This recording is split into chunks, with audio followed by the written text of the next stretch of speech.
ಎಲ್ಲ ಪತ್ರಿಕಾ ಮಾಧ್ಯಮದ ಮಿತ್ರರಿಗೆ ಎಲ್ಲರಿಗೂ ಸ್ವಾಗತ ಕೋರ್ತಾ, ಕರ್ನಾಟಕ ದಲಿತ ಸಂಘರ್ಷ ಸಮಿತಿ ಅಂಬೇಡ್ಕರ್ ವಾದ ವತಿಯಿಂದ ಜುಲೈ 3ನೇ ತಾರೀಕು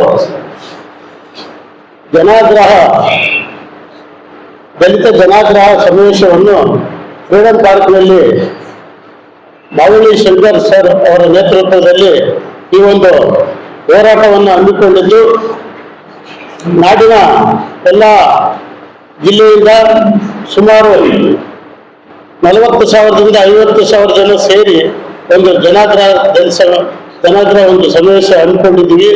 ಈ ಒಂದು ಸಮಾವೇಶದ ಉದ್ದೇಶ, ದಲಿತ ಸಂಘರ್ಷ ಸಮಿತಿ ಸುಮಾರು 50 ವರ್ಷಗಳ ಕಾಲ ಹಲವಾರು ಹೋರಾಟಗಳನ್ನು ಹಮ್ಮಿಕೊಂಡು, ಭೂಮಿ ಇರ್ಬೋದು, ವಸತಿ ಇರ್ಬೋದು, ಅದೇ ರೀತಿಯಾಗಿ ಬ್ಯಾಕ್ಲಾಗ್ ಹುದ್ದೆಗಳ ಭರ್ತಿ ಮಾಡುವ ಉದ್ದೇಶ ಇರ್ಬೋದು, ಅದೇ ರೀತಿಯಾಗಿ ಉದ್ಯೋಗಕ್ಕಾಗಿ ರಾಜ್ಯದಲ್ಲಿ ಅನೇಕ ಉದ್ಯೋಗಗಳು ಸೃಷ್ಟಿ ಮಾಡಿ ಉದ್ಯೋಗಗಳನ್ನು ನೀಡುವ ಉದ್ದೇಶ ಇರ್ಬೋದು. ಅದೇ ರೀತಿಯಾಗಿ SCP TSP ಹಣವನ್ನು ದುರುಪಯೋಗ ಮಾಡ್ತಾ ಇದ್ದಾರೆ ಈ ಒಂದು ಸರ್ಕಾರ.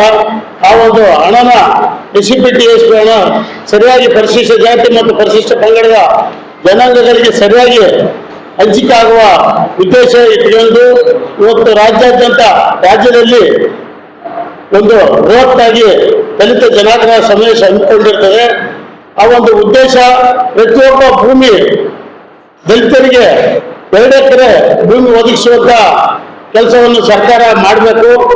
ಅದೇ ರೀತಿಯಾಗಿ ವಸತಿ, ಪ್ರತಿಯೊಬ್ಬ ದಲಿತ SC ST ದಲಿತ ಹಿಂದುಳಿದವರಿಗೆ ವಸತಿ ಯೋಜನೆಯನ್ನು ಕೂಡ ಇತ್ತೀಚೆಗೆ ಸರ್ಕಾರಗಳು ಕೆಲವೊಂದು ಯೋಜನೆಗಳು, ವಸತಿ ಯೋಜನೆಗಳು ಕೈಬಿಟ್ಟಿದ್ದಾರೆ. ರಾಜಧಾನಿ ವಸತಿ ಇರ್ಬೋದು, ಆಶ್ರಯ ವಸತಿ ಇರ್ಬೋದು, ಎಲ್ಲ ಯೋಜನೆಗಳಿಗೂ ಪ್ರತಿಯೊಂದು ಹಳ್ಳಿಯಲ್ಲಿ ಇವತ್ತು ಯಾವುದೇ ರೀತಿ ವಸತಿ ಇಲ್ಲದಂಗೆ ಆಗಿದೆ.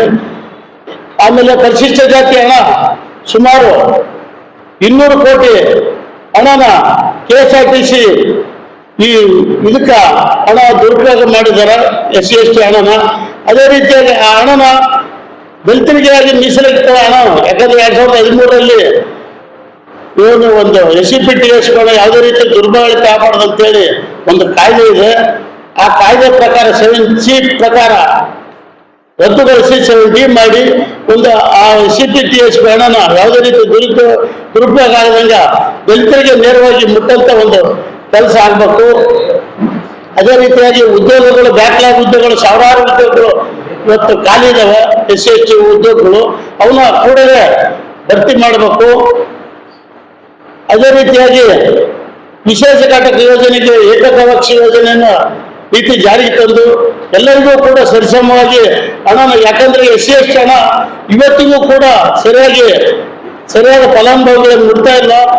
ಸಾವಿರಾರು ಕೋಟಿ ಹಣ ಇವತ್ತು ಸರ್ಕಾರ ದುರುಪಯೋಗ ಮಾಡ್ತಾ ಇದೆ. ಅದನ್ನು ಕೂಡ ಸರಿಪಡಿಸಿ ಮುಂದಿನ ದಿನಗಳಲ್ಲಿ ಸರ್ಕಾರ ಕಂದಾಯ ಇರ್ಬೋದು, ಭೂಮಿ ಇರ್ಬೋದು, ಯಾಕಂದ್ರೆ ಇವತ್ತು ಬಗರ್ಕಂ ಸಾಗುವಳಿದಾರರಿಗೆ ಏನಾಗಿದೆ 11D ಏನು ಅರ್ಜಿ ಕರೆದಿದ್ದಾರೆ, ಫಾರ್ಮ್ ನಂಬರ್ 7, ಫಾರ್ಮ್ ನಂಬರ್ 11 ಅಂತ. ಇವತ್ತಿಗೂ ಕೂಡ ಅರ್ಜಿಗಳನ್ನ, ಯಾಕಂದ್ರೆ ಸುಮಾರು 30-40 ವರ್ಷಗಳಿಂದ ದಲಿತರು ಏನು ಭೂಮಿ ಮಾಡ್ಕೊಂಡು ಬರ್ತಿದಾರೆ, ಸಾಗುವಳಿ ಮಾಡ್ತಿದಾರೆ, ಅವರಿಗೆ ಕೂಡ ಇವತ್ತು ಅರ್ಜಿ ಹಾಕಿದ್ರೆ ಇದ್ರ ವಿರುದ್ಧ ಕೂಡ ನಾವು ರಾಜ್ಯಾದ್ಯಂತ ಮಾವಳಿ ಶಂಕರ್ ಸರ್ ನೇತೃತ್ವದಲ್ಲಿ ಹೋರಾಟ ಮಾಡಿದ್ವಿ ರಾಜ್ಯಾದ್ಯಂತ. ಅದೇ ರೀತಿ ಕೂಡ ಮುಂದೆ ನಮಗೆ ಎಲ್ಲ ಅರ್ಜಿ ಹಾಕಿದ ಫಲಾನುಭವಿಗಳಿಗೆ SC STಗಳಿಗೆ ಭೂಮಿ ಕೊಡಬೇಕನ್ನೋ ಉದ್ದೇಶಕ್ಕೆ ನಾವು ಹೋರಾಟ ಮಾಡ್ತಾ ಇದ್ವಿ. ಅದಕ್ಕಾಗಿ ಕೂಡಲೇ ಈ ಒಂದು ಹೋರಾಟಕ್ಕೆ ಎಲ್ಲರೂ ಕೂಡ ಭಾಗವಹಿಸಿ ಈ ಕಾರ್ಯಕ್ರಮವನ್ನು ಯಶಸ್ವಿಗೊಳಿಸಬೇಕಂತ ಹೇಳ್ತಾ ದಲಿತ ಸಂಘರ್ಷ ಸಮಿತಿ ಆಗ್ರಹಿಸ್ತದೆ.